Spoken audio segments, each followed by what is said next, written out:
Good evening and welcome to another episode of Dad's Turn to Talk. My name is Bob, and tonight we've got a fun one for you as we are getting into the holiday Christmas spirit as we are going to be talking about the Christmas classic Home Alone. We also got a few other things to talk about, including some rumors around the Avengers trailer. We're also going to be talking about the new Gaston movie spinoff.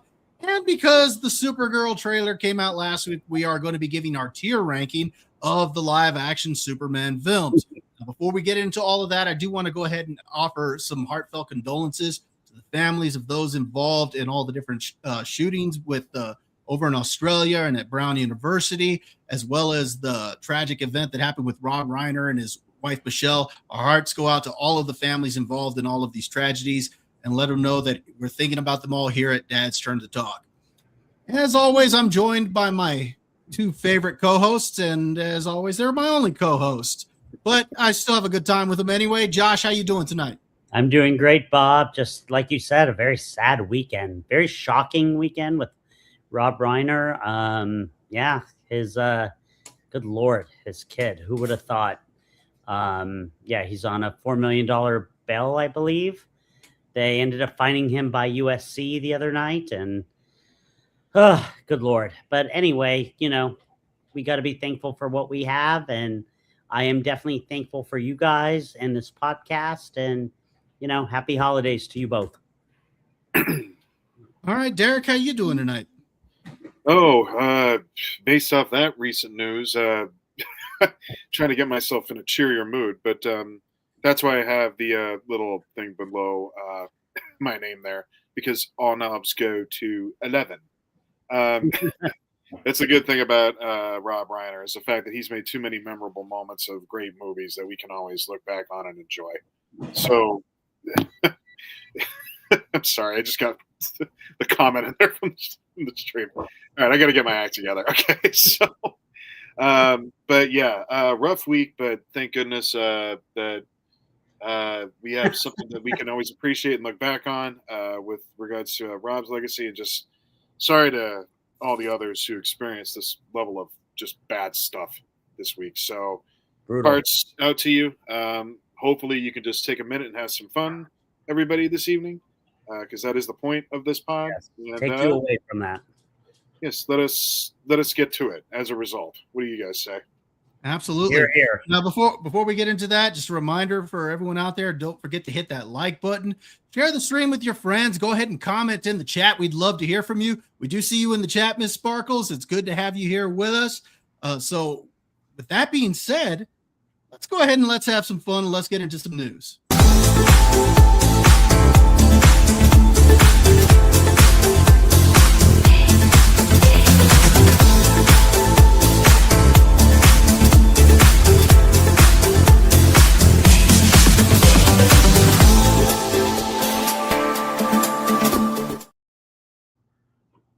All right, so a little bit of news broke concerning the Avengers Doomsday trailer. A couple of different things, including the fact that the trailer itself leaked online, or at least one of the trailers. And so we're actually going to go ahead and get into some of that here. Let me go ahead and share my screen here. Did you see it yet, Bob? The leak? Or no? I did see some of it, but they've already pulled a lot of that off. So, but the first bit of news is, can you guys see that here? Yeah, it's coming up. Okay. Right now. The first bit of news is that Marvel Studios will release 4 different trailers for Avengers Doomsday in theaters. It says that we've been hearing rumors that Marvel Studios has multiple trailers for Avengers Doomsday ready to go for a while now. And earlier today, it was reported that the studio intends to release up to 4 different teasers for the next MCU event movie in theaters. Now, this was from an article back on the 12th, so this is actually a few days old here. This was actually confirmed by the Hollywood Reporter, who also provided a few more details on plans for the rollout. Disney is sending theaters 4 different trailers for the Marvel mega movie. Each one will play for 1 week before switching to the next. So if you see Fire and Ash opening weekend, you'll get trailer 1. If you go a week later, you'll get trailer 2, and so on and so forth. So we'll get all the way up to 4 trailers.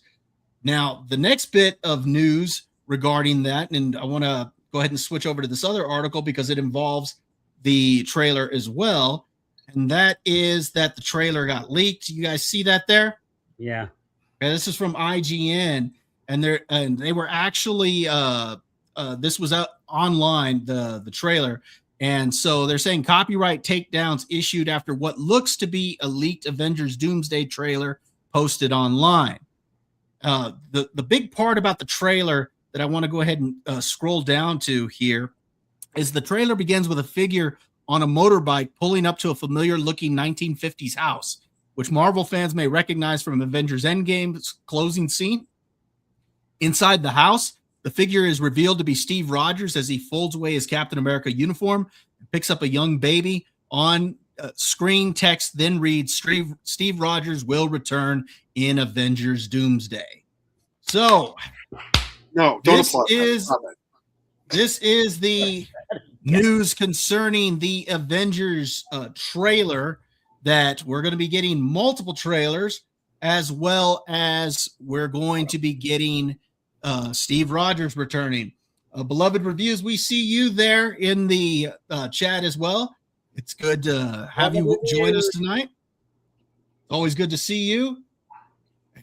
And Ms. Sparkles, we're actually talking right now about the Avengers Doomsday trailer and some of the rumors surrounding that. So, gentlemen, what do you guys think about this? First off, let's talk about the fact that we're going to be getting multiple trailers. Do you think this is actually a good idea here, or do you think Marvel is kind of going overboard with this? Josh, we'll start with you. Oh, God, you're starting with me. I mean, I kind of like it. It's something different. We'll see what kind of material they have in each of these, and who knows, they could be just giant smoke screens. You know, we've seen that before, as you know, Bob, with, Infinity War, when they had, Hulk fighting, and they took that out of the final movie. And then Endgame, I think they didn't even include Hulk in Endgame, right? When they were walking towards to go to the time machine. I don't think so. I don't remember seeing him in that particular trailer. They had taken him at least not in that scene. But no, he did appear elsewhere in the trailer. Did he? I thought he was in. I thought he appeared in the trailer when you saw Rocket standing on his shoulder. Okay. So I don't know. I mean, I'm not gonna lie. I am excited. I want to see what this trailer is about, because my God, Marvel has been terrible, the last 5 years. And so I just am hoping that this will reboot everything and it will get us going again and get us happy. I haven't seen anything. I had heard about the leaks. I have not watched them. And so, we'll see what happens on Friday, I guess, with the first one. Okay. Now, when you say get us happy, what do you mean by get us happy? Getting us, maybe just bringing us all back together and being happy about Marvel. Okay. That's what I mean. All right. I don't know. Well, I don't know if everybody's really going to be happy about that. So, Ms. Sparkles, a lot of people have that feeling, Ms. Sparkles, that, and even Derek has mentioned, might be just best to give it a break and do something else and then come back to it later. Derek, what do you think about this idea that we're getting 4 different trailers?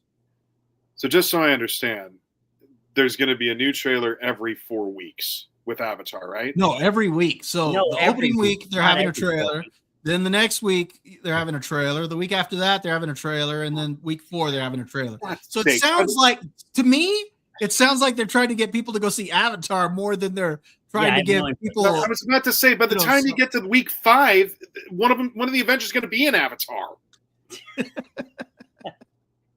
Like what? Okay, look, I get why they're doing it, because right now they're putting all their eggs in the basket. I mean, I understand as to why, but the desperation that surrounds this right now is a little off-putting. Like the fact that Josh giving a round of applause for Steve Rogers being back, that doesn't do anything here. We finally get Dr. Doom. I'm happy. Also stupid because Robert Downey Jr. isn't going to do anything for that. Okay, that's your fault, Josh. You said you wanted Robert Downey Jr. back, and you wanted Dr. Doom, and they gave us Dr. Doom with Robert Downey Jr. Well, I didn't ask for that. I want Robert Downey Jr. as Iron Man, and I wanted. Thank you, Miss Sparkles. Thank you. I wanted Cillian Murphy as Iron Man, Miss Sparkles. That's what I wanted. You wanted Cillian Murphy as Iron Man? That would have done it. As Doomsday. As Doomsday. Let's try to get it right, Josh. Dr. Doom. It's been good God, Josh. Are we there now? I think so. Oh God. Yeah, exactly. Who? Yeah, exactly. Who? Lord, my brain. All right. So anyway, Derek, you were saying that this kind of reeks of desperation here. Yeah. Look.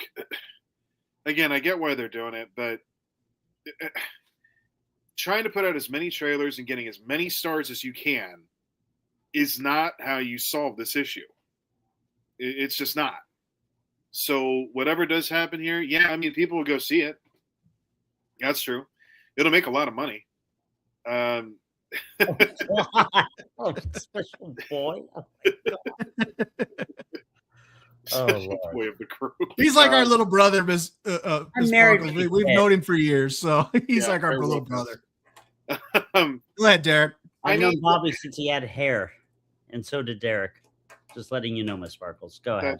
It's got nothing to do with this. Anyway, so thank you. When is it supposed to come out? Next December? Yeah. Yeah, it comes out in a year, so these are all teasers that they're releasing.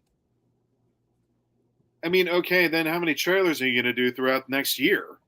You know, by the time you get through all this, you may fatigue this to a point where everybody's going to be annoyed by it. And then you get to the movie, and what's that going to look like? You know, to me, this really seems like it's just more bad marketing. They've had really bad marketing for this since the news announced that they were going to be doing this. I mean, think about how they revealed all the characters. They had one chair after another chair after another chair after another chair over, what was it, like a 5-hour period?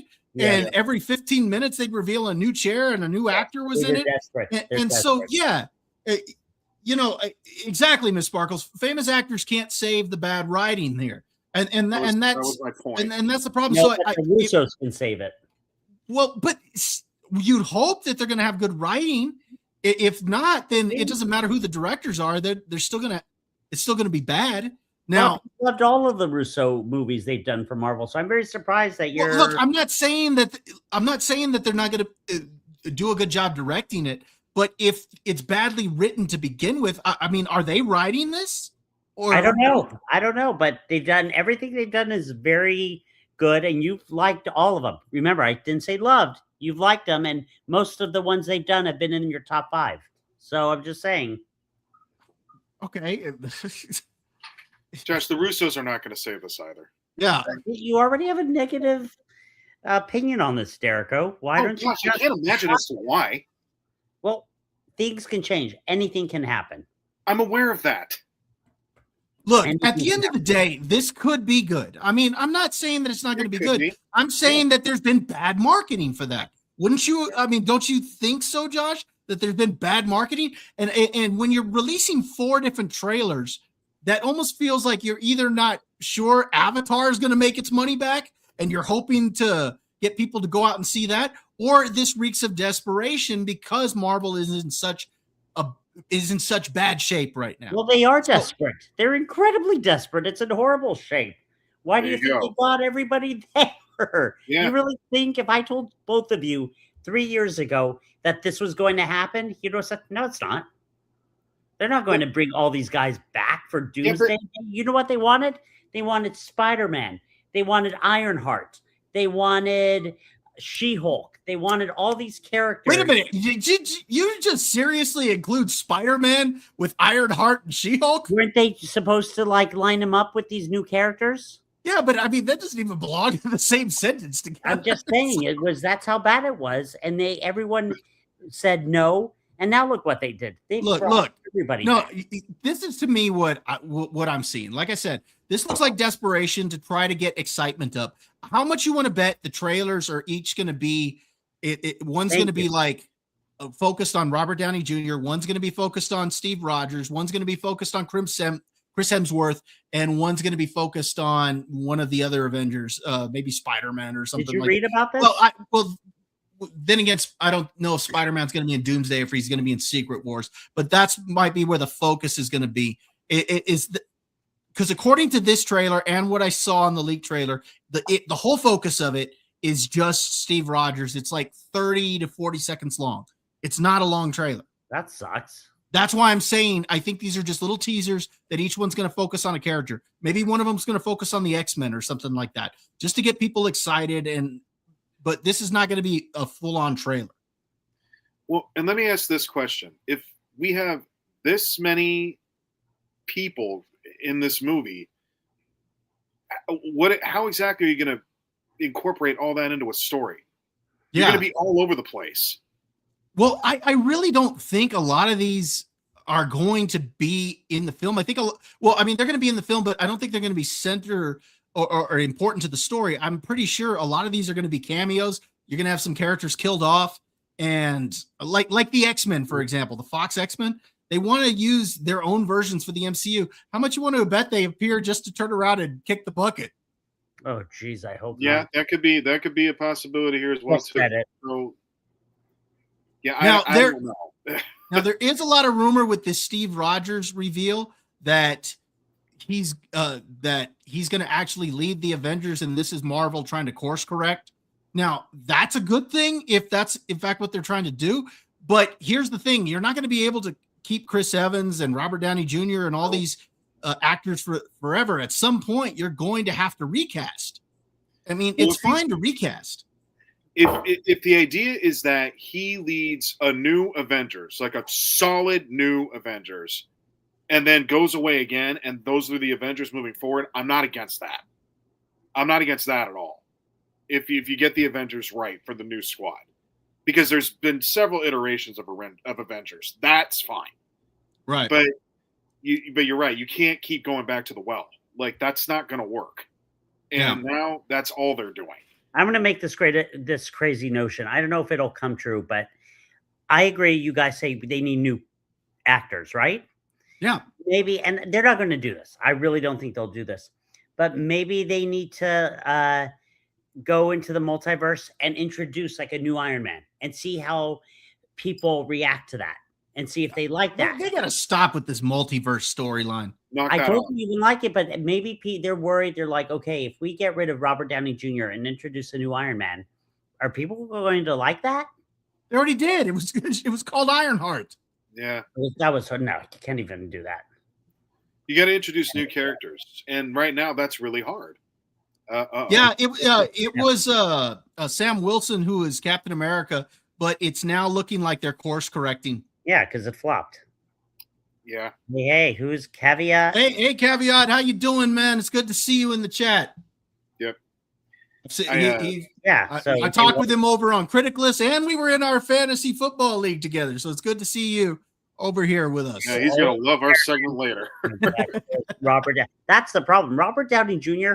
was so perfect for this role that you have to literally get somebody else who's going to be just as good. You do, Eric. No, you don't. You leave Iron Man out of it. Leave him out. Forever? For a while until they decide to do this again. Good Lord. Okay. Yeah, look. I think it's like Josh. I know where you stand on this, and this was the second point of the second part of the question is if you're excited that Chris Evans may return to the role of Steve Rogers. Yes, and I know you're excited about that. What if they pull a fast one and we're getting Hydra Captain America, and that we're not getting? I don't know. We're not getting the Steve Rogers from before. Well, you just said it, so it's probably going to happen that way. So, anything else you want to say, Bob? That'll come true. There we go. Yeah. Good. There you go. Exactly. But therein lies the problem. Also, is the fact that they've tapped the well so much with superheroes now Yes. There's not many new ones left. Correct. So now they're really going to have to scratch know from what the you bottom do. and hope to get new ones. Caveat, if you do a new X-Men and have Cyclops as the leader, which we've all been wanting, that's based on X-Men 97. Here's the problem with the X-Men.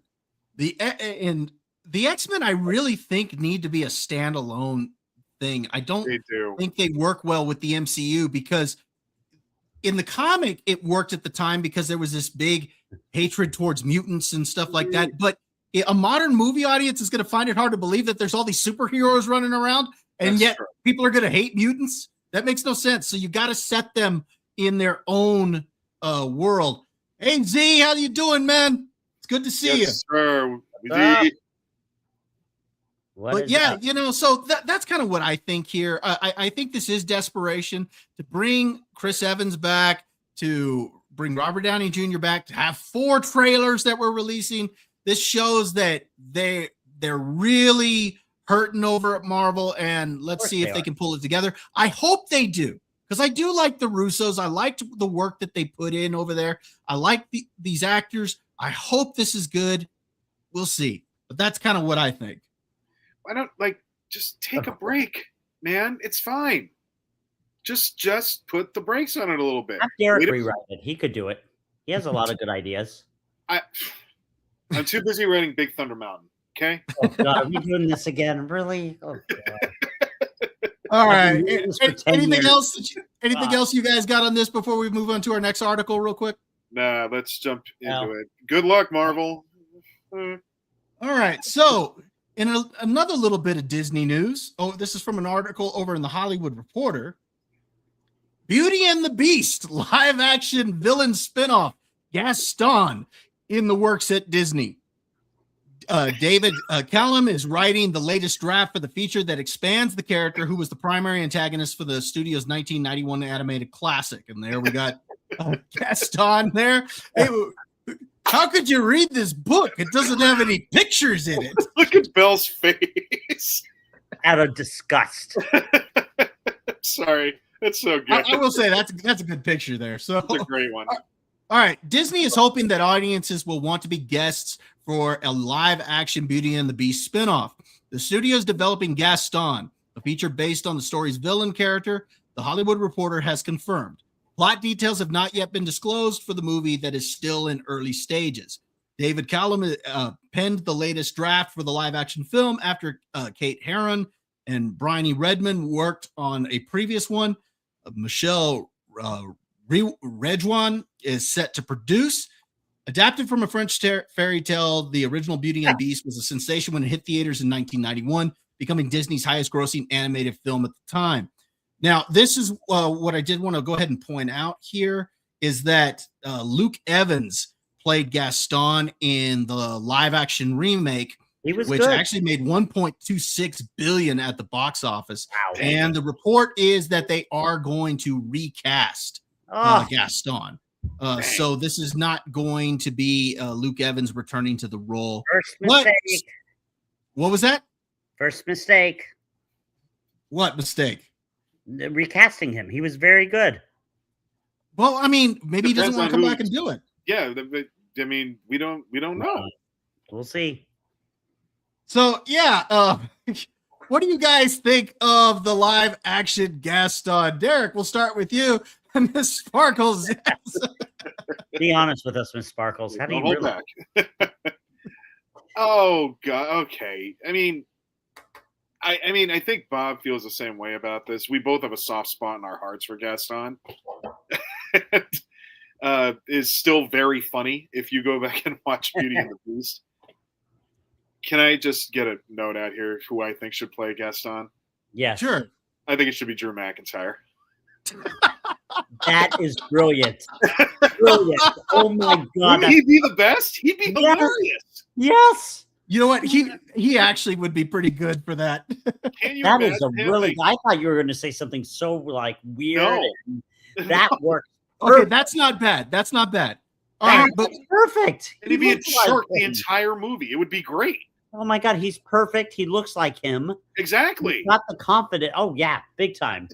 There you go. See, everyone's like, it's the best thing. Derek, you can go now. It's drop the mic. It's the perfect. So yeah, you know what? That'd be good casting. If they went that direction, Yeah. I'd be down for it. The truth is, okay, they got to get a big old brawny dude because They have the to do thing that.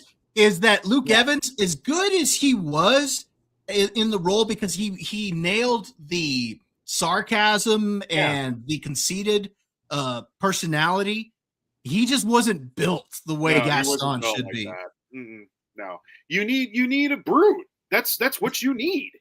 And Luke Evans is not a brute. He's a good actor, but he's not Gaston. In my opinion, it just doesn't hit the mark. I am kind of curious. Is this going to be like a prequel to the Beauty and the Beast story? Well, it should be because he dies at the end of Beauty and the Beast, so it has to be a prequel. Well, I'm wondering basically if they're trying to tell Beauty and the Beast from his eyes, like his perspective. Now that would be kind of interesting. Would be good. That's very good. know, like Wicked did. Yeah. And if that does, Pedro has Gaston. Please, no Pedro Pascal. No. Oh my God, guy's in enough. Good Lord. That's quite enough.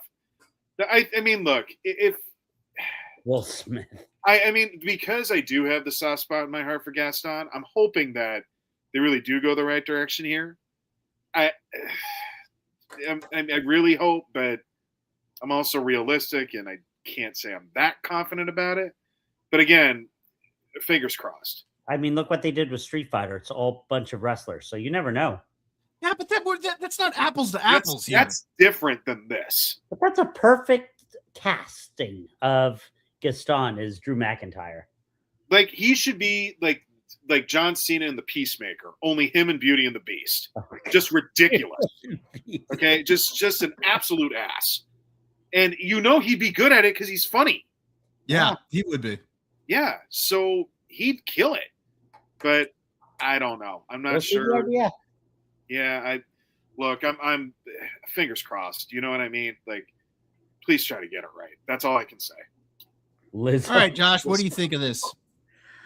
I mean, I love Derek's idea. It could be good. I really like the idea of doing it from his viewpoint. I think that's a great idea. I don't know if that'll happen. Maybe it's him. I mean, when you say a prequel for Gaston, it's maybe him growing up and, maybe they do something happen to him is why he's the way he was, maybe, got bullied and then started working out. Now he's this big macho guy. I don't know. I just don't know if they're going to make him very sympathetic. I think they've done it with several of the characters that I'm going to be saying, several of the female characters. I don't know if they're going to do it with this character. Well, you shouldn't go for sympathy with this character.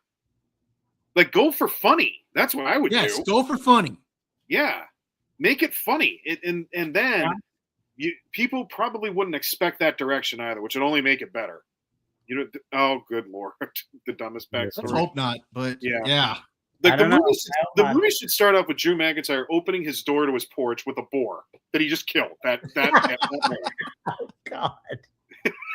All right, that could shirtless. Work. Arnold and Commando. All right. You got anything, Josh? No, I think it's we'll see what happens. We'll see how it goes. I think this could be fun if they have the proper casting. Right. They also I agree, Derek, they need to make this funny. If they don't do that, then this is not going to be any good. I mean, we'll see what they do, but yeah, I don't have a whole lot of faith in this, but maybe they make it fun. Like I'm saying, fingers crossed, right? Like really just please try to get it right just for us who have soft spots on our heart. Like this is nostalgia for us. Like, come on. Like the idea of retelling Beauty and the Beast from Gaston's side of the story. Well, we'll see. Something different. Yeah. All right. Okay. Well, with that being said, let's go ahead and move on to something fun here. Honey, did you put hubcaps on the lawnmower? Yeah. Why did you do that? I don't know. All right. We have circled back to our segment, Leave It to the Men. And this is a segment in which we love to show you something that a man came up with. And this is either going to be something very creative or something very stupid.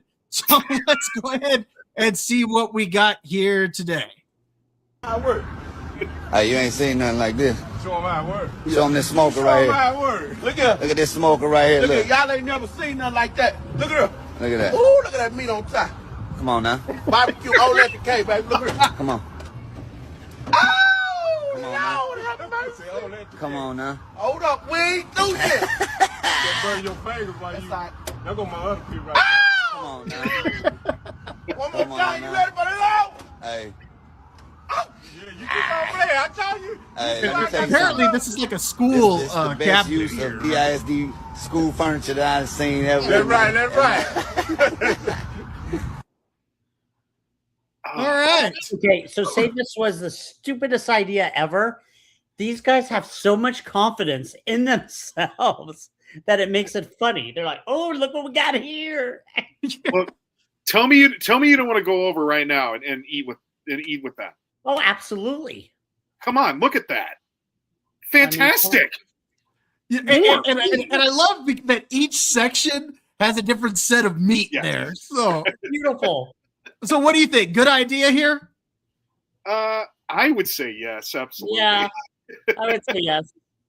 The guy thing. I mean, look, okay, Miss Sparkles, welcome to the way men think. I hate to break Yeah, it to it's none of our wives, none of our significant others would be like, "What are you guys you. doing?" Why would you even think about doing something Yeah, like but that? yeah, not bad. And we would not be bad. so proud of ourselves. You have a different, you could get lamb chops on the top, a steak in the bottom, Yep. a hamburger on the beautiful. He's But you bring right. up a good point there, Ms. Sparkles. This wasn't made for that, so it's going to soak up everything that was in there. Yeah, it's Oh, probably don't say that. No, that's So anyway, that was our Leave It to the Men segment for this week. so much to take that and improve upon it, right? Like just Yeah. doing without the chemicals or something like it. I will say though, I think that looks pretty good. I liked it. I'm kind of impressed with that. So, Miss Sparkles is like, all right. about that. There you go. Great point. Look at that. Oh dear God. Oh, that's just so wrong. So, anyway, so that was this week's segment of Leave It to the Men. Let's go ahead and let's get into our tier ranking for the night.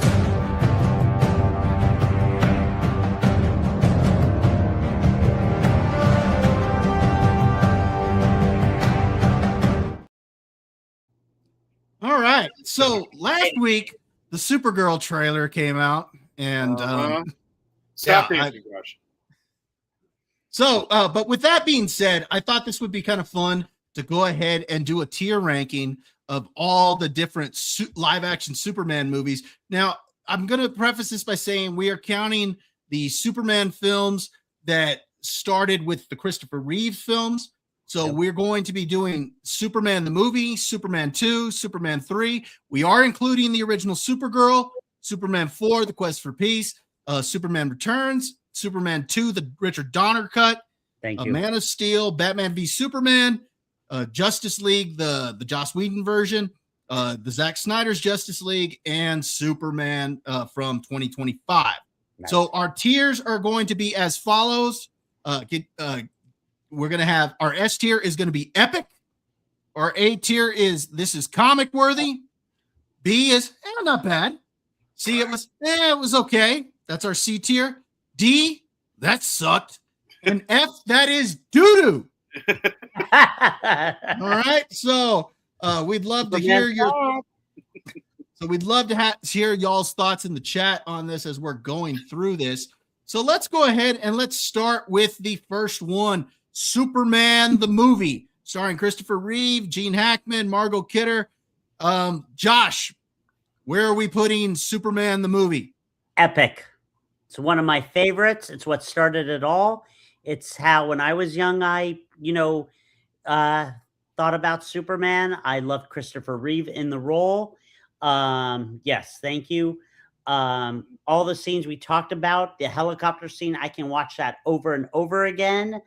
Kudos to Richard Donner. It was a fantastic movie for that time. One of my favorites. Epic. All right. Derek, where are you putting this?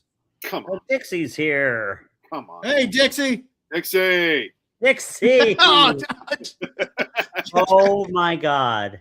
there we go, Dixie. Hey, you always add a fun dynamic to this show, Yeah. Dixie. We love having you on. So, Oh, all right. man, come on. So where are you Come on. putting this one, Derek? That's right at the tippy top. Come on. So you're putting this at Epic. I'm also going to put Superman the movie at Epic. I do think that this is the granddaddy of them all. It's the one that started them all. Without it, I don't think we get the other films the way they were. And the fact that they took a comic book movie so seriously and we got what we got, I'm putting this as Epic as well. So that's S tier. Yep. All right. Superman 2. Josh. Or you know what, Derek, where are we putting Superman 2? Kneel before Zod. That's one. So I'll say I'm a pretty big sucker for General Zod, actually. I'm actually gonna say it's comic worthy. I think it's good. I think it's a good time. All right. Yeah. Josh, where are you putting this one? Comic worthy. Love Zod in it. Love Gene Hackman in it. Superman's here. Oh, thank God. I mean, go get him. Gene Hackman is such a great Lex Luthor. He's such a used car salesman. It's I love how he knocks on. He goes into the White House. He knocks. Hi. This Dixie just got me. And I mean, let's not forget, Derek. You're in a sibling twice. 1, 2. Oh, All anyway, right, so you're putting this as comic worthy also, Josh? it's got my favorite scene ever when he breaks his hand and lifts him up. It's great. Go ahead, Bob. Oh God, that's All right. so good. I'm going to also put it at comic worthy. I think we're all there. I think this is an A tier film. I think, I think it's pretty good. The best scene in the movie is when he beats up the bully at the end. Let's face it. Oh, that's awesome. I watch that all the time. Yeah, it's just tremendous. Anyway. Okay, now we're going to start getting into some God. controversy here. Oh Lord. Superman 3, starring Christopher Reeve and Richard Pryor. So, Josh, this is your favorite Superman movie. Where are we putting Superman 3? God. Hold on. I got to see. I can't see the thing. What's that? That sucked. You're going to make this a D?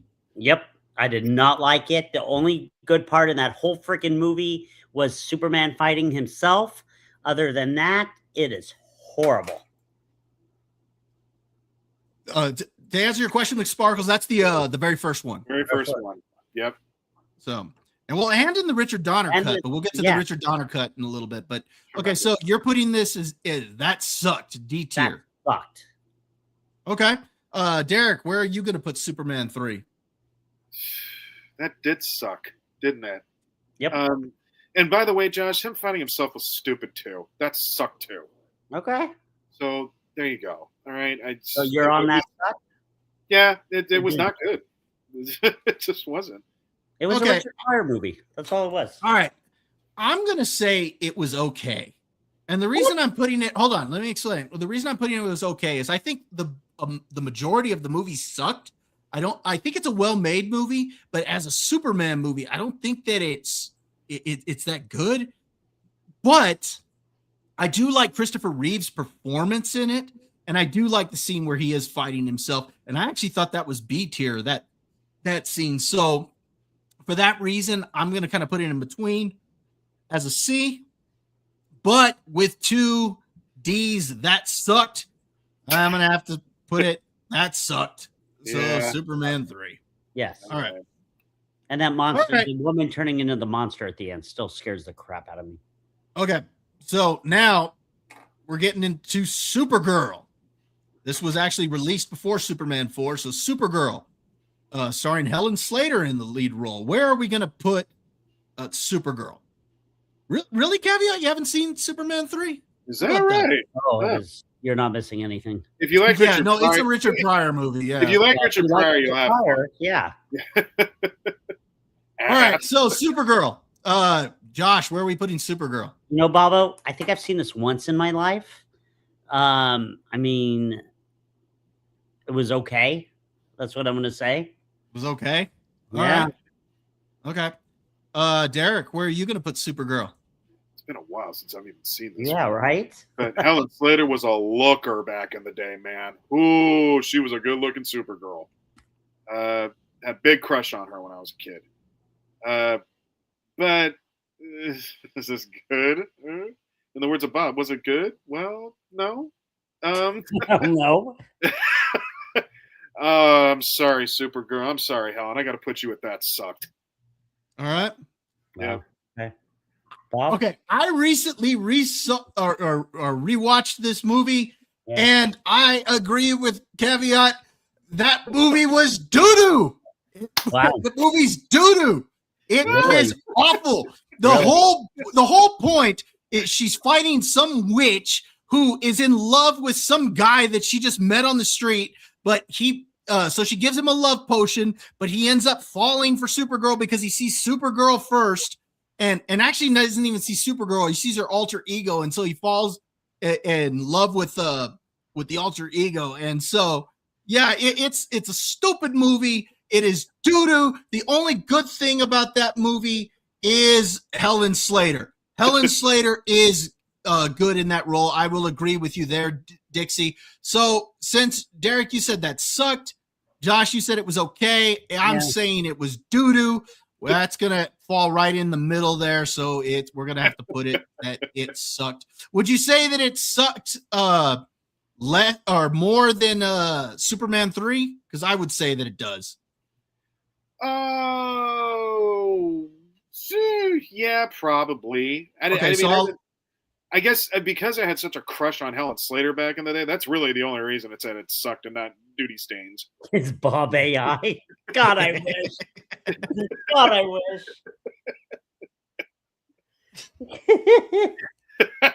It's so good. Yes, he is. Yes, I am, but I'm still giving better takes than Josh. So I just want to point that out. I love my takes.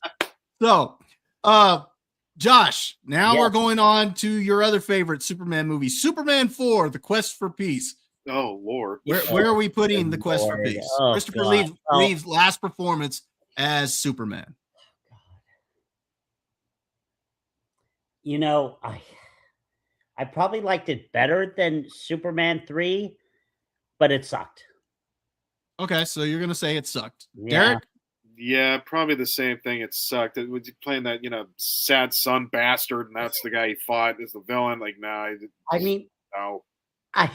Bobby and I over the years have joked with that movie and all the parts in it. I mean, I want to, say it was okay, but it sucked. Oh, Look, if it had some more like funny, memorable moments, I probably would have put it higher, like Ghostbusters 2, right? The only funny thing about Superman 4 is Lenny. Yeah. Oh, no. He's a freak. That's the only good part. So, the two of you said that sucked. Let me correct y'all. That movie is doo-doo. I know. It is awful.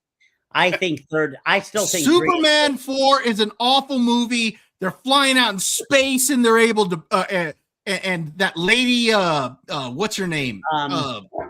The businesswoman that liked him. She is breathing in space, no problem. You've got the sun dude who's out to get her. Where's the woman? It's just... So yeah, spit on his drink on that one.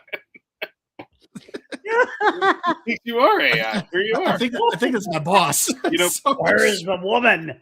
Probably by this evening, you may turn into AI. Superman dead. So yeah, that movie is doo-doo. Right. But since the two of you said that sucked, I'm going, and I gave it a doo-doo. That's gonna go here into that sucked. Would you guys say that it sucked more than Supergirl, or do you think it was better than Supergirl? I think it was the same level. Better than Supergirl. It sucked, but I don't mind it.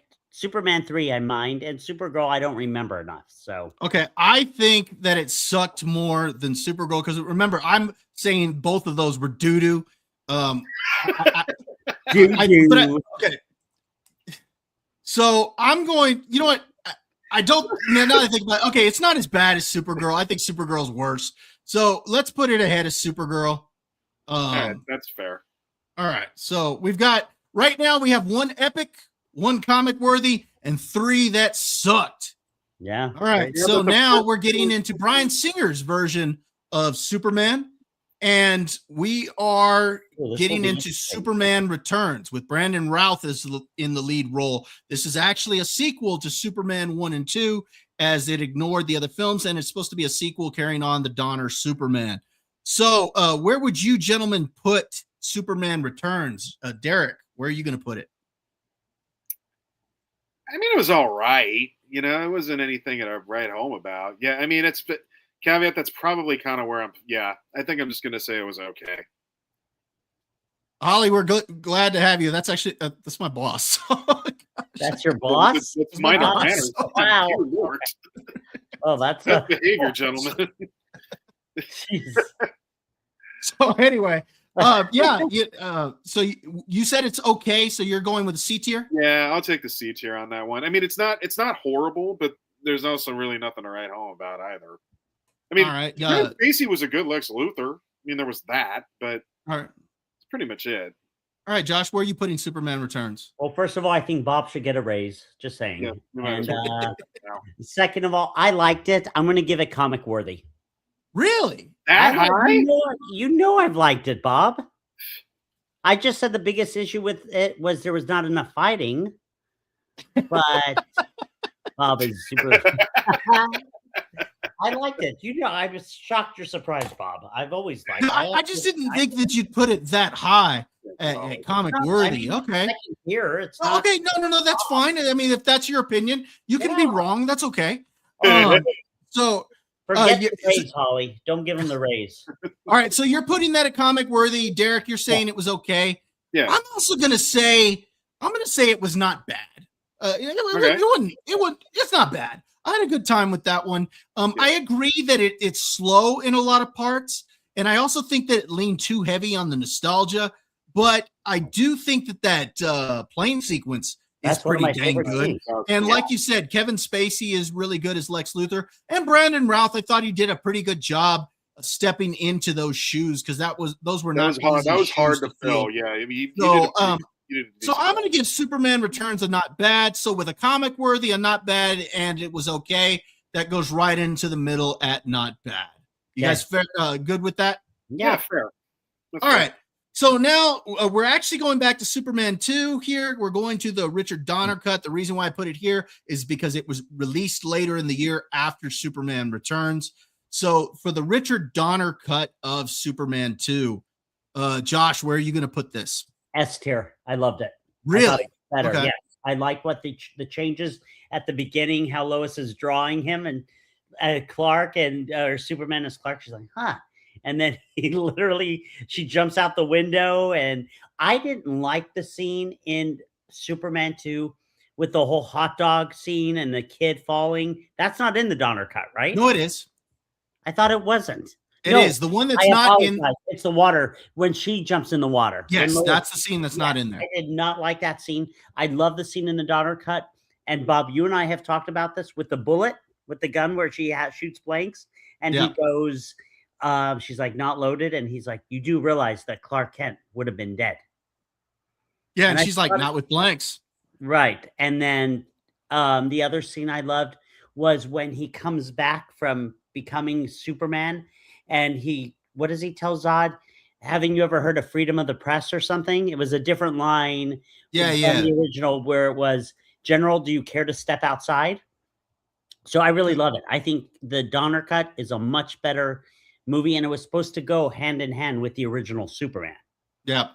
So I put it as my top. So you're putting it S tier. Okay. Correct. Derek. I do see why you would put it at S tier. I'm going to actually stay with comic worthy though. Okay. Because here's the thing. it's still the second Superman, and the second Superman I put as comic worthy. The first one's still too epic, and I just hold it to such a high regard. But I understand why people would put it there. I mean, that's obvious. So, yeah, I'm going to put it right next to where the second one stands already. I think it deserves to be up there for sure. All right. I'm also going to put it at comic worthy. I think that it is. There are scenes that are an improvement over the theatrical cut. And a lot of that has to do with the fact that Richard Donner directed those scenes and they were meant to be seen right after Superman 2. And then, of course, he had that whole breakup with the Salkinds, and they ended up bringing in Richard Lester to reshoot half of the film in order so he could get the director credit on it. And so, yeah, there were a lot of stuff that were added in. However, I'm not putting it up at S tier because it's not finished. There are scenes that they used test screenings on to actually fill in the scenes because they were never able to actually film those scenes. So for that reason, I'm going to put it at comic worthy. I can't quite put it up at S tier. And I kind of agree with you, Derek. It's still Superman 2. So with 2 comic worthies and an S tier, we're going to put that at comic worthy. Bobo, how close to S tier is it for you? I actually put Superman 2 closer, the theatrical cut closer to S tier, simply because, again, it's not finished. That's why I say the Donner cut. That's why I have it lower. But there are elements of the Donner cut that I like so much more. If it was a finished film, I think it would be much, much better. I also like the intro to the Donner cut better than the theatrical cut. It was so on, right? No. It has it shows the ending of Superman where he throws the missile, or not the ending, but the scene where he throws the missile up into space, and that's how Zod and his groupies get let loose out of the Phantom Zone. Is the Donner cut on Max or no? I don't know. Don't know. It might be, but I don't know. All right. See the Donner cut caveat. It's very good. Yeah. So now we're getting to Zack Snyder's DC universe, and we're getting to Man of Steel. Derek, where are we going to put Man of Steel?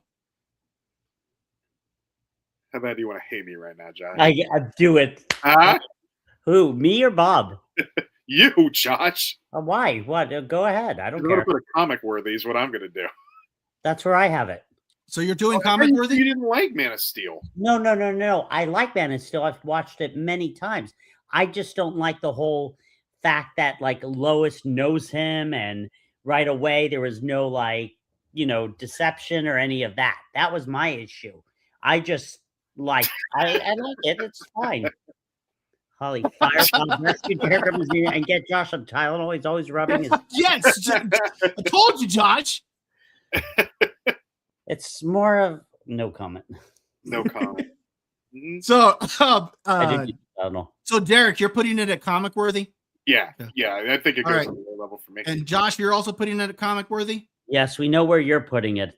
Okay, for me, it's an S tier. No, it's I not. love Man of Really? Steel. This is Yes, one of love my favorite comic book movies. Now, I'm going to be fair though. I understand all the criticism for it, and people who feel that way about it, I completely understand why they think that, and I don't fault them for thinking that or whatnot. This goes back to Zack Snyder as far as him being spicy food. You either like spicy food or you don't. You either like Zack Snyder or you don't in most cases.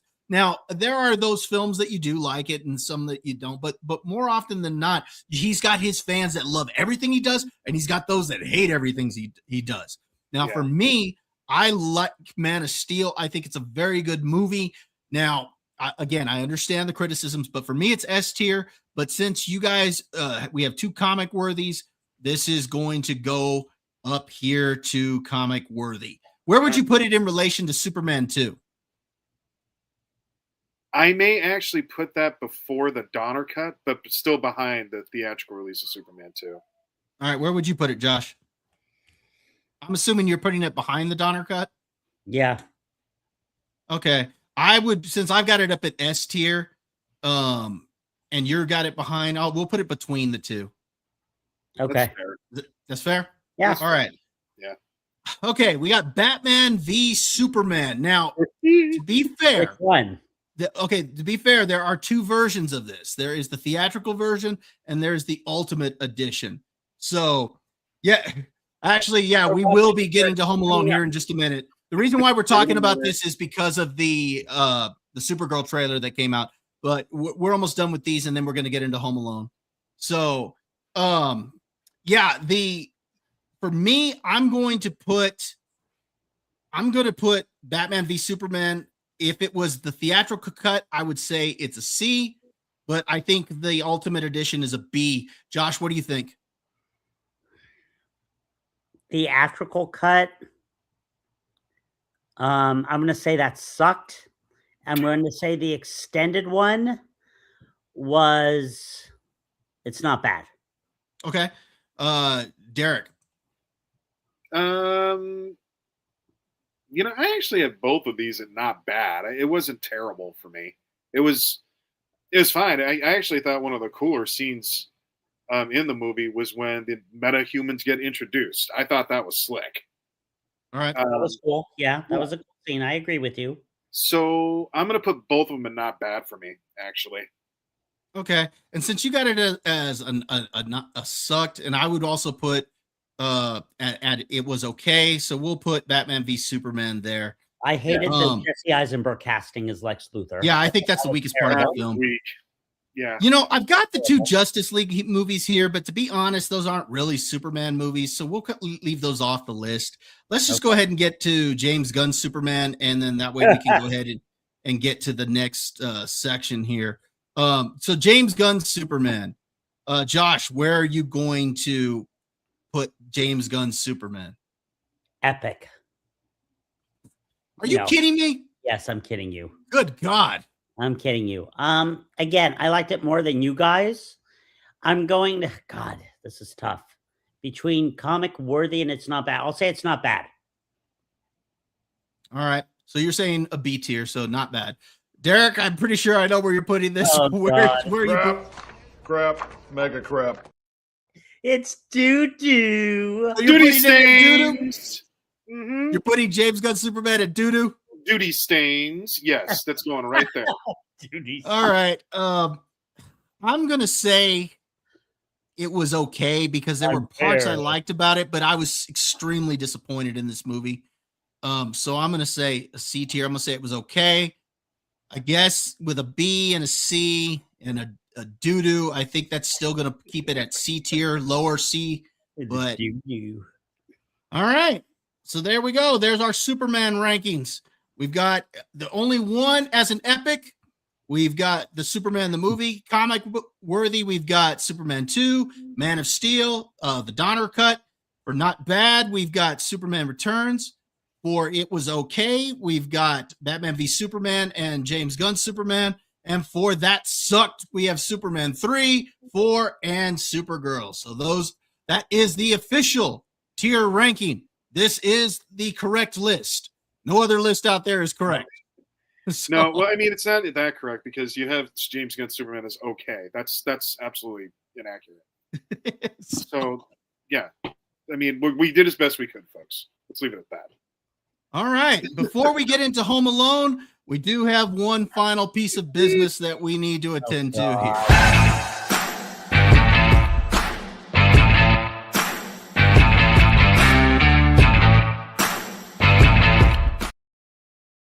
All right. So it was fantasy football week 15. And as usual, things are not going well for Josh and Derek. You losers! So we start off this week with Derek in last place. Derek, he went with Jackson Dart at quarterback, 23.14 points. Rico Dowdle, 12.4. Saquon Barkley, 17.2. A.J. Brown, 12.1 points. Khalil Shakir, 11.5. Mitchell from the Jets, he had another good game, 17.4. Colby Parkinson, he did really well at tight end for the Rams, 24.5 points. Derrick Henry, he had in his flex for 13 points. He went with the Texans defense at 7 points. Derek's final score was 138.24. Final verdict? Hey, are you the little guy making all that big noise?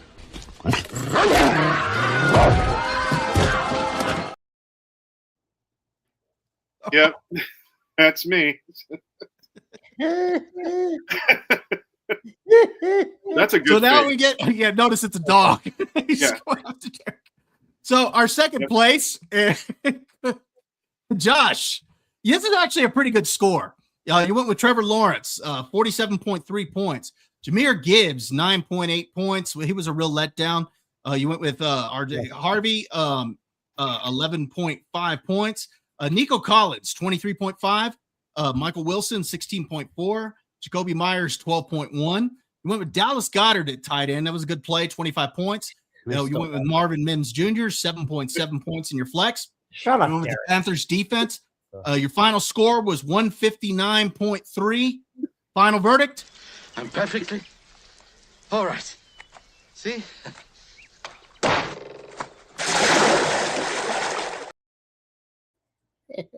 I love it. How I felt. All right, so now we get to our champ for the week. Oh, I hate that.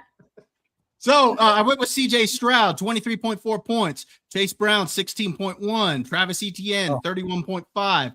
Juan Jennings, 18.7. Nico Collins, 23.5. Michael Wilson, 16.4.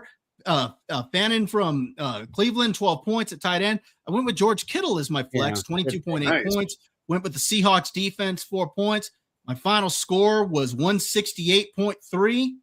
Final verdict? I'm up here, you morons! Come and get me!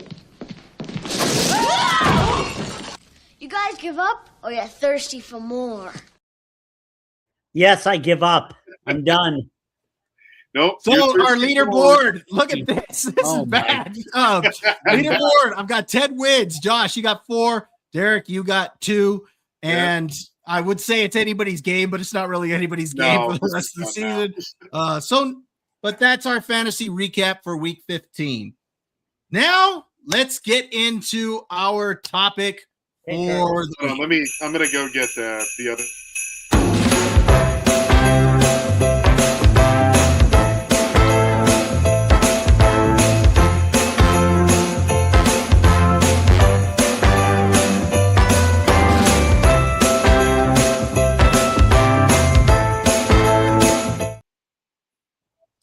All right. Derek was saying that he's actually going to get a guest that's going to be with us, and Josh has a guest for us this week as well. We thought that this would be fun since we are talking Home Alone to see what the kids thought of it as well as not only us as adults, but what the kids thought of it. Because us as adults, we saw this when we were kids, and the kids are now our age, what we were at that time. So we thought it would be fun. So why don't we introduce our guests? Josh, who do we got on with us today? This is my daughter, Charlie. Charlie, say hi to everyone out there in YouTube world. Hello, Charlie. How you doing? Good. All right. And Derek, who do you have with us tonight? Do you introduce yourself? I'm Dominic. Hello, Dominic. How you doing? Good. Dominic, my boy. Stop. All right.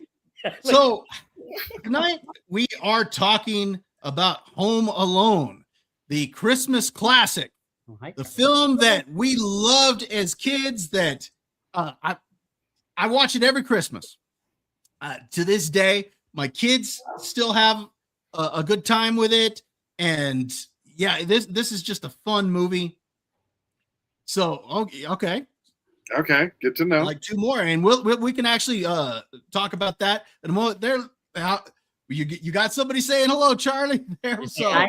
And Say someone hi. said, hi, Dominic. oh, all right. So we all watched Home Alone, and now we wanted to go ahead and talk about it and see what we thought. So you know what? Why don't we start with you, Josh, and you, Charlie, and why don't you tell us what you guys thought of Home Alone? I really liked the movie. Okay. There's a secret that my dad didn't know in when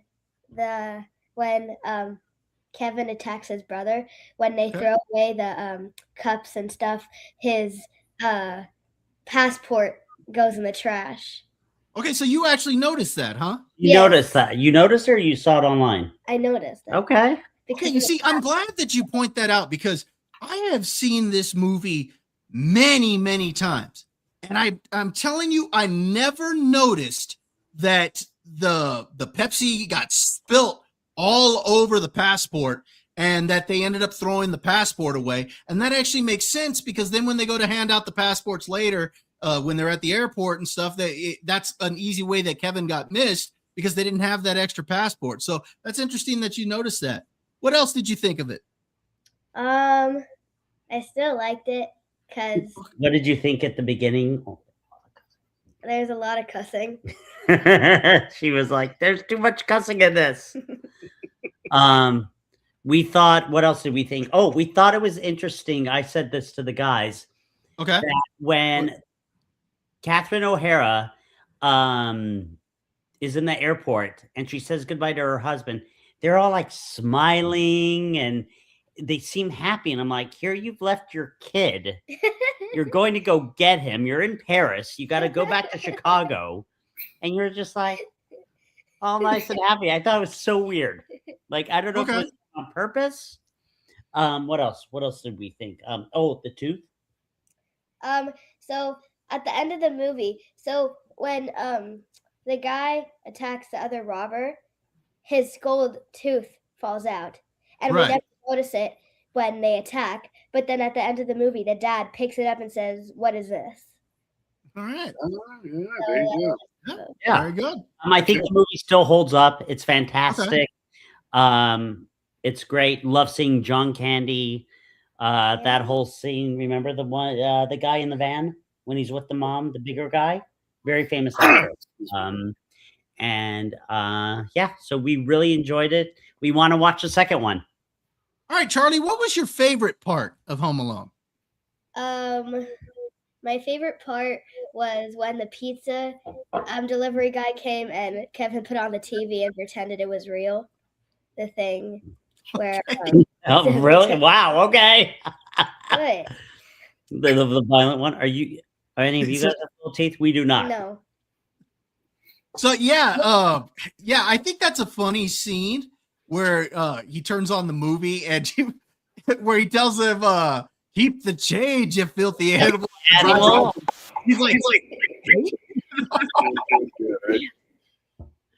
that was so good. That was so good. Any other favorite parts? No. No, that's it. You've checked out. So Josh, you said that it still holds up. What do you think about watching it now as an adult as opposed to watching it when you were a kid?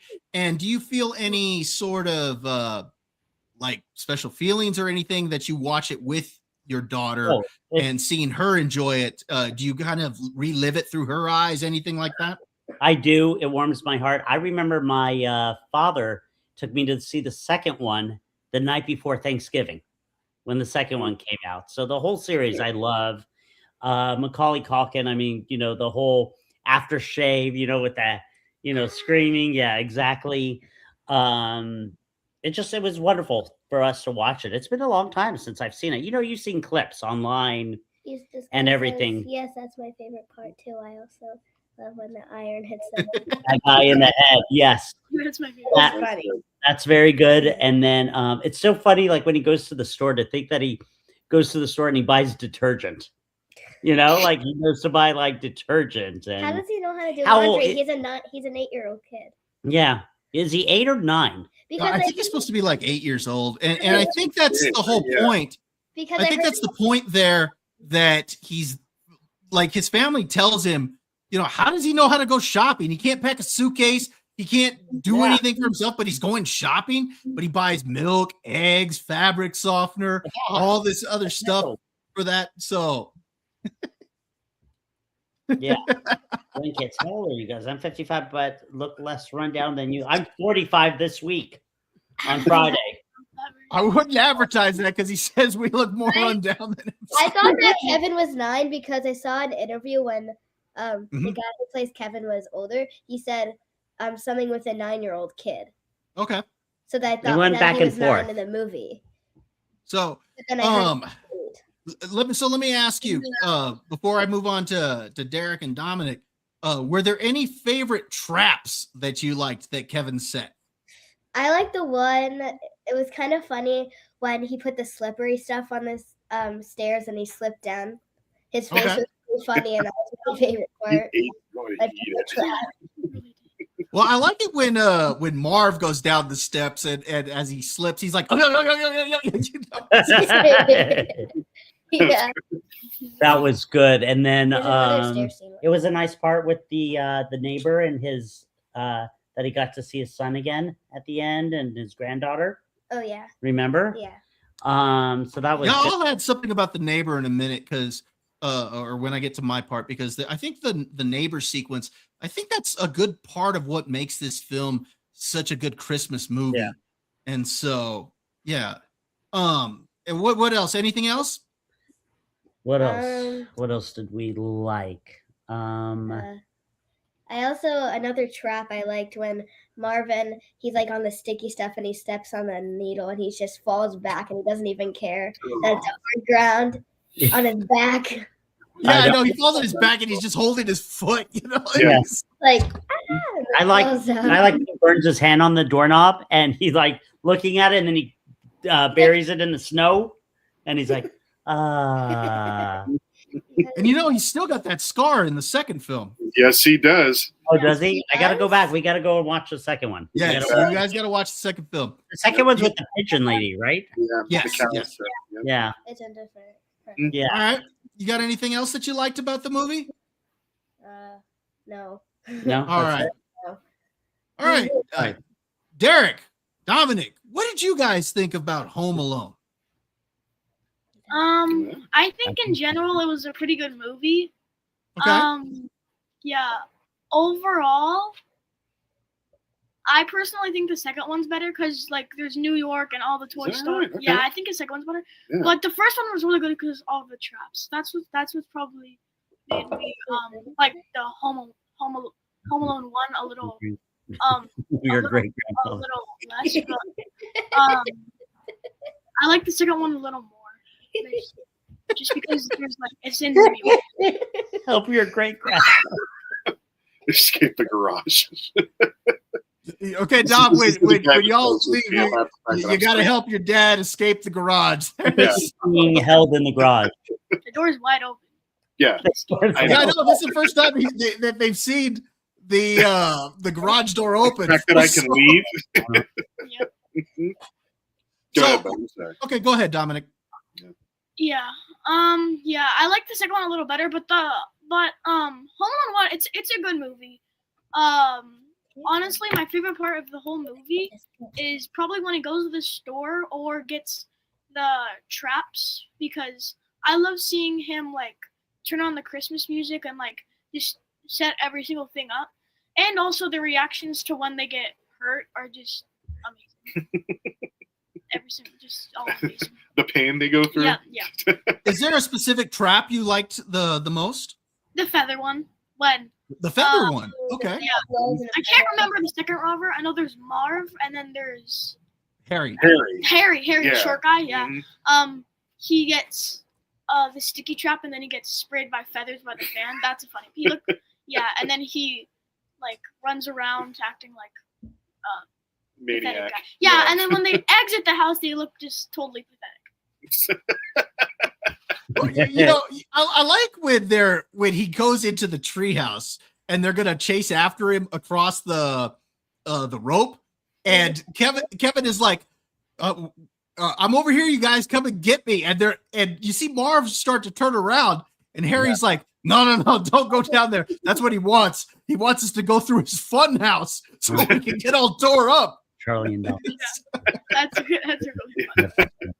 What do you think, Derek, of this movie? Okay, so before we get started, I wanted to tell you, do you know how old I was when Home Alone came out? Like 5. Like Your age. 8 or 9. by like the graphics of the movie, I'd say it was like 8. 19 1980, 1987, somewhere around there. You're actually not far off. It was 1990. I was your age. I was 10 years You old. were your age, yeah. Yeah. I was 9 years old. That was when this came out, and it still holds up. How about Yeah, that? that's fair. Yeah. So There you go. Caveat was 8 years old. Also, I was also 10. So Yeah. a lot of us, we were y'all's ages when this movie came out. Yep. So Yeah. that's also a reason why I wanted to have y'all on, so that way y'all could tell us what you thought about it, Yeah. because we saw it when we were kids. I remember going to the theater Yeah, we saw it in and the theater. seeing this movie with my dad, yeah. and we laughed so hard. The heck I was. No, It it was. was I saw, Hey, I saw Dixie, it. yeah, man, you're old, man. So- It was 20. good Lord, really? Yeah. I saw this movie 3 times in the theater. 3 times. Really? Okay. Yeah. So, what did you think about watching it now with your son? What was that experience like? Still holds up. I think the first time I Yeah. showed this to you was when you were about 7. Yeah, I think, give or take. 5 or 6. Was it 5 or 6? Okay. Yeah. I think it was Charlie with 6, I I think. was in first grade. I'm in third grade Okay. now, so I was like 6. Okay. You're somewhere around there. And she didn't want to follow it. She wasn't a big fan right away. Because I was like, She my was kinda friend said scared. that it was scary, and I always had like bad dreams that people were robbing the house, and I always heard weird noises, but it was just the cards outside. So I always thought, Mom, there's someone in the house. Or Yeah. Dad, someone broke in. Well, Right. you should set a bunch of traps. That way your dad can step on them. Thanks, Bob. Thanks, Uncle Bobby. All right. Marv. Yeah. So your dad can turn into Marv. I can be more. So Derek, so Yeah. you said that it still holds up. What was the experience like watching it with your son? So the experience watching it as a grown-up is just as fun, only for different reasons, right? Yeah, Because the traps still hold up. That's obvious. definitely. And I'll give you my 2 worst ones beating the best ones here in a minute. But what's All right. great about it is this movie kind of has a little bit of everything, right? It's got Yeah, the funny elements to it. It's got the really sentimental stuff to it where it's really heartwarming. That's where the neighbor comes in. Bob, I'm sure you're going to get to that. Yeah. And it's a movie that not only makes you laugh really hard, but it warms your heart at the same time. And there's not many movies that you can say that really hold up like that. And this is one of them.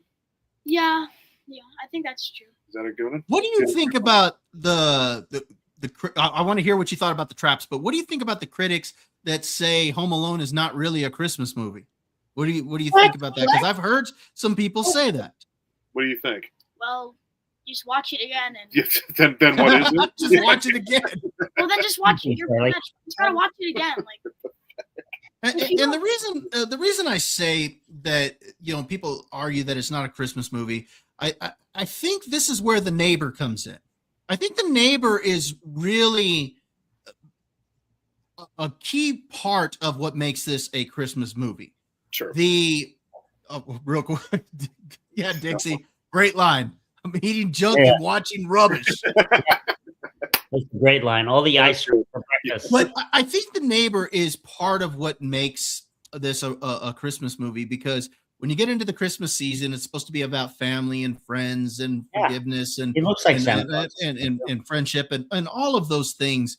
And when he meets the neighbor, Buzz, instills this idea in him that he's the shovel slayer, and that he's a murderer or something like that. And so every time Kevin sees him, he freaks out. But then he sees him in the church. Mhm. And when he sees him in the church, he comes up to him, Merry Christmas, and that drops Kevin's guard, and Kevin's actually able to get to know him a little bit, and he finds out they're able to each share their stories about family and how they've each made mistakes with their family. And that's what's interesting here, is because by them talking to each other, they're each giving each other advice on how to fix some of those relationships with their family. And I think that that's a key moment and part of what makes this such a good Christmas story, because over the holiday season, you want to be able to reconnect with that family. And I thought that was real key. I thought the fact that the neighbor hadn't spoken with his own son, and you see him at the end, reconnecting with his son at the same time that Kevin is reconnecting with his family. Yeah. I thought that was, Very well. Really good. I think that's one of the best parts of the movie. Yeah. Exactly. Yeah, you can't help but be touched by that part because it's. I think it's so important to the story. Yeah, you've got all the funny stuff going on, but that's the heart of the story. Yeah. And the story of this mother trying to get back to her son, and Correct. the son getting an appreciation for his family, because it's obvious at the beginning of the movie that he doesn't really appreciate his family the way that he should. It could be because he's got all the other kids there and whatnot. Many of them. But you know, he comes to a new appreciation for them all. In fact, remember when he goes to see Santa, he even says, "You can even bring back my Uncle Frank." You know, because he even wants his Uncle Frank back at that time. So he gets an appreciation for family, and I think that that's really what makes this a good Christmas movie, is the fact that there's this focus on family. Now, there's also the fun, and that involves the criminals. And you, Josh and Charlie, you already said what you liked about the traps. Derek, what was your favorite traps? Okay. I'm going to go 2 of them because one for Harry, one for Marv. That fair? Yeah. Okay, Good. The worst one for Harry is the blowtorch. Oh, definitely. Oh yeah, I completely forgot about that one. That was that's right. Throwing his bald head. That was nuts. I completely forgot about that one. I wish you could have been in the theater here, because the entire audience was laughing. Yes. Yes. Which is crazy. Which is crazy for a blowtorch scene, but when you see his face while he does it, that's what makes it funny. Yeah, And what's also that's such a good one. oh, someone said the nail. The nails. Yep. The nails. Oh, yes. When the nail. steps on the nail that sticks. Yeah, when he steps on the nail. That's got Okay, so you're saying the blowtorch. Yep. Everybody in the movie theater, when Marv steps on the nail, went, "Oh!" It was awful. But then I thought when he stepped on the ornaments when he came through the window, that was also terrible. Because And remember, as soon as he steps on the ornaments, he freaks out. He's like, "I'm gonna kill that kid." like, why would he not look down when he comes in the window? That's what I was like. That's a good point. He doesn't look down. Good eye on that, because he's looking straight forward, going, Yeah. He's like, It is Marv after all. he just lands right. And this goes back to your favorite trap, Dominic, where he's after he steps on all the ornaments, he walks over and he sees Harry with all the feathers on him, and he's like, what happened to you? He's like, "Why'd you take your shoes off? Why are you dressed like a chicken?" Although the tarantula is like a last minute trap, and that's also pretty great because Marv's scream is just one for the ages. We do. There you go. So yeah, okay. So you're saying the tarantula for Marv. You know what? I'll say the tarantula for Marv, even though the nail's pretty gruesome, but that scream with the spider on his face is that's for the ages. So yeah, I'll go blowtorch and tarantula. First, I was thinking in the movie, why would his older brother have a pet spider? But then I was thinking, when I was like, it's pretty convenient having a spider out, so you can trick the robbers. Yeah. I mean, I think it was perfectly placed in there, the tarantula, and it was a lot of fun. I'm going to also agree with you, Derek. I think when he puts that tarantula on his face and the way he screams, that is hilarious. And just his face, like, yeah. I mean, great. He is great. And then I think it's just as funny when the spider lands on Harry's chest and he grabs the crowbar and he's like, "Shh, Harry, don't move." He's ready to hit him. He's like, "Marv, what are you doing?" His clothes with hair. Yes, he does. That's how I remember Derek looking with hair, Miss Sparkles, when I met him in college. So yeah, there were some great traps. This movie. Michael Bull replaced. Yep. There we go. And also, what I noticed is that in the cover of the movie, he goes like that. Uh-huh. Also, when he puts on the aftershave, he's screaming like that.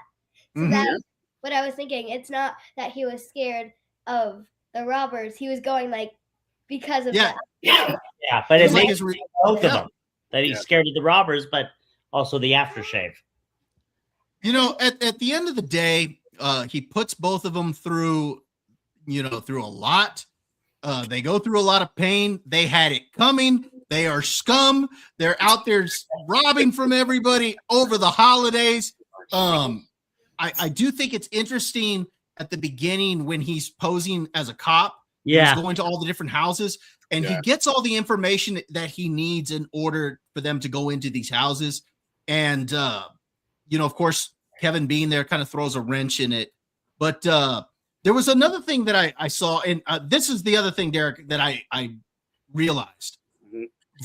All the kids that are in the house at the beginning of the movie, there's actually 3 families represented there. There's Kevin's family. Yeah. There is Uncle Frank's family, but then a couple of the kids that are there are from the brother that they're going to visit in Paris. The kids actually stayed behind and were studying there while the brother went for work in Paris. And so there were actually 3 families represented there. I hadn't noticed that before, and I noticed that this time around. So yeah, overall, this is a fun movie. It's hilarious. I think it holds up. I still think it's a Christmas classic. Yep. And I think kids today still will like it. Obviously, we have 2 here that like it. I think this is one that you can take families to go see. You know what? Let's go ahead and let's check out the critical score. Yeah, let's do this. Let's see what people say. It's a review. So let me pull this up here. And Dixie actually did a review on this. So we might see his review here. While you're pulling it up, Dominic wanted to say one more thing, if that's okay. Yeah, go ahead. I also loved how all of the traps and everything that Kevin set up before they came and robbed the house or tried to rob the house it all came together, like the ornaments, the Christmas tree, the tarantula that he had. It just all came together and then made the giant trap house. Yeah, they pieced it all together very well, right? Like everything really good. Perfectly. Yeah. There was a lot of setup on these traps because you saw a lot of this stuff early in the film and then the way it played out. I mean, it was extremely well done. So a lot of good setup and payoff. Bob, Charlie wants to say one more thing. Yeah, go ahead. Also, what I noticed in the movie is that what I noticed is that when Kevin sees a cop, which is a robber, he looks like he has a gold tooth. But then when he's in the van, it looks like he has a silver tooth. Really? Okay, I hadn't noticed that. I thought it was gold. I thought it probably was the glare, but that's a good eye there. I go back and look. All right, so let's go ahead and get to the critical score here. So right now, Home Alone is sitting at a 93% with 109 voters. I'm going to be giving my review on this. I'll probably be giving this about a 95%. Not 100? I was going to ask if it made the 100 cut. He rarely does. No, not quite. I'm probably going to give it a 95. Dixie actually gave this a 90%. So notice he has that same line there of, hey guys, I'm eating junk and watching rubbish. So So 90%. And I'm looking through this and I don't see really anything that's below a most excellent here. I mean, there may be a couple on here, but I'm not seeing any. No, this looks like it cleared the board with most excellence. Yeah, I think this is pretty clear. This is a most excellent. Okay, well, here's one that's a rad, a 62%. Really? What? No, we're gonna downvote that. Yeah, there you go. Give that a thumbs down. Blaine probably gave it a 62%. I would give that a 92. Here's this. Okay, this is a 76%. That's a little bit better, but yeah. So we're seeing a lot of 100%. We're at 97. So yeah, we're seeing a lot of most excellent over here on Critic List. And again, it's got an overall rating of 93% with 109 voters. Like I said, I'm going to go ahead and I'm going to be putting my review on there as well. Caveat, if you haven't reviewed it, get your review out there. I plan on putting mine up probably later tonight or early tomorrow. And then, okay, so you did review it. And then, Dixie, that is a really high score, 93%. We don't see that a lot. You know what I've noticed is that we see this on a lot of these films that when people look back at them, they really remember how good they were. And Home Alone is one of those that, again, it's a family-friendly film, but it's a film that you can go, you can have a good time with, you can laugh, and it's got a good, heartwarming story at the end of it. Correct. Mm-hmm. So caveat 86. That's still good. That's most excellent. So overall, this has really good scores across the board. So this is a generally well-liked film. Anything else that you guys have to say about Home Alone before we get into the final thoughts and rants for the night? I did want to say one thing that I thought it was the biggest burn when I was your age, when Kevin's mom was like, "I get up there and I don't want to see you for the rest of the night." Kevin turned around and said, "I don't want to see you for the rest of my whole life." I thought that was the harshest burn when I was a kid. But you know what? I'm glad you brought that point up, because when he goes back to the church, remember when the neighbor's talking about not seeing his son, he turns around and says that, I wouldn't want to be without my parents, for the holidays and whatnot. So he completely changed his tune around. Yes, they do, Dixie, except mine, I don't know. She's been under the weather, so. Well, they're on Pacific time, so they're still. She's fine. She goes to bed at like 8:30. Yeah, so. I have another thing to say. Yes. Sure.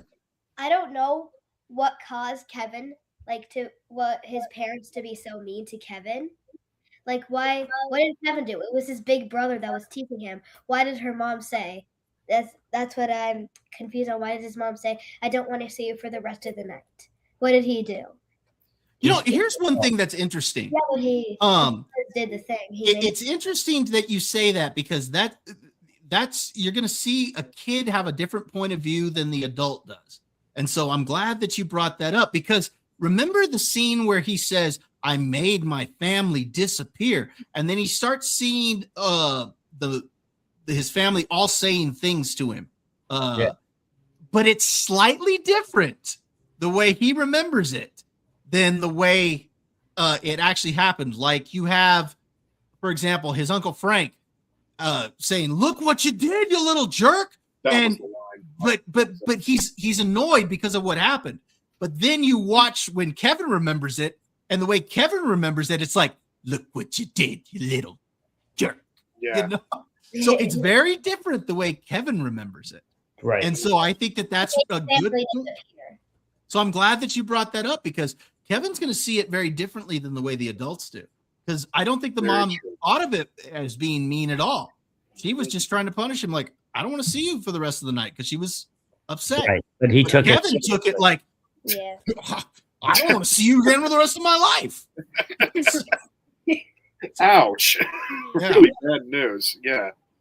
But he gets it back. He got it back. All right. Anything else? No.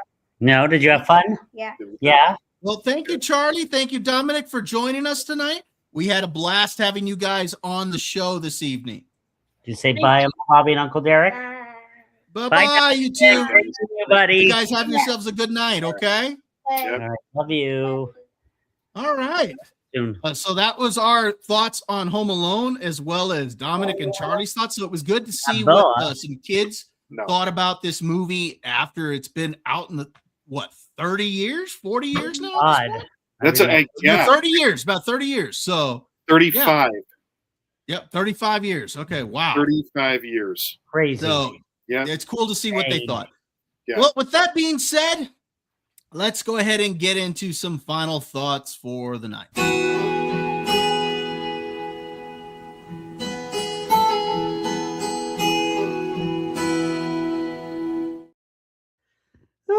It gets better every week. I wish he would have stayed here, because this had to do with him, but he didn't. So All right, what you got for us, Derek? All right. We're going to talk about jobs tonight, gentlemen. You like jobs? Jobs are hard, aren't they? Jobs take up a lot of your time. Don't really care for them at times. Hard days. I just had a hard day last week, and probably going to have a hard one right before I go to Christmas and get out of here. Really? There are times when we all had the job that we wanted when we grew up as kids. Now, I don't know about you, but mine was to be an astronaut. And then I found out how much work you have to do. And I wanted nothing to do with it after that. So, I'm not that good at math. What do you dare?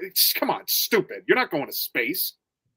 The only way I'm going to space is if I hitch a ride with one of those rich guys and get in their rocket and pay up the wazoo for it. I'm not going to be able to do that job ever. But the point being was that, Dominic, the best job I'm ever going to have, and this is why we created this podcast, is as your dad.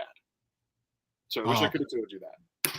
That was actually going to be my rant that I was going to have with him here. No, well said. You know, as being a dad, that's always biggest job. Yeah, it's a great job, and you know, it's an identity we all have. Hence, why we call the show "Dad's Turn to Talk." So, yeah, those are our final thoughts for the night. We are next week going to be talking about possibly the greatest Christmas movie in the history of Christmas movies. Die Hard. So, for those in the chat. We are going to be talking that, so watch it and do come back and join us next week. Let's go ahead and close out with some social media. Josh, where can we find you at? Oh, you can find me at my new home on LinkedIn now that I'm really old, and on Facebook and Instagram and TikTok. Derek, where can we find you at? Whatever home Josh is not on LinkedIn as well as Facebook. All right. And you guys can find me over on X on Criticalist. You can find me here on this channel. You can also find us on the Dad's Turn to Talk channel as we're putting the clips from the show over there.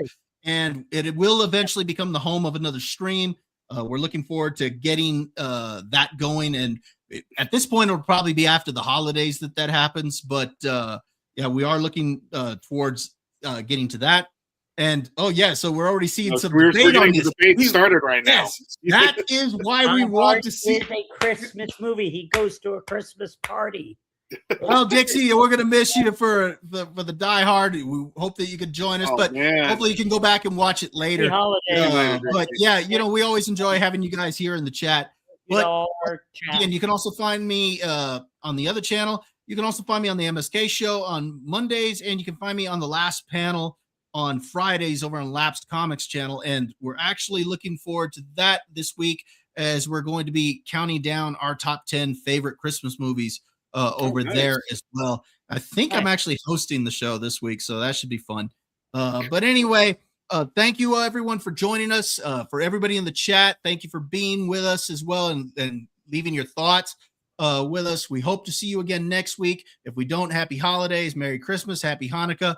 And again, next week we will be talking about Die Hard. So hopefully you get a chance to watch that movie. Come back and let us know what you think about it next week.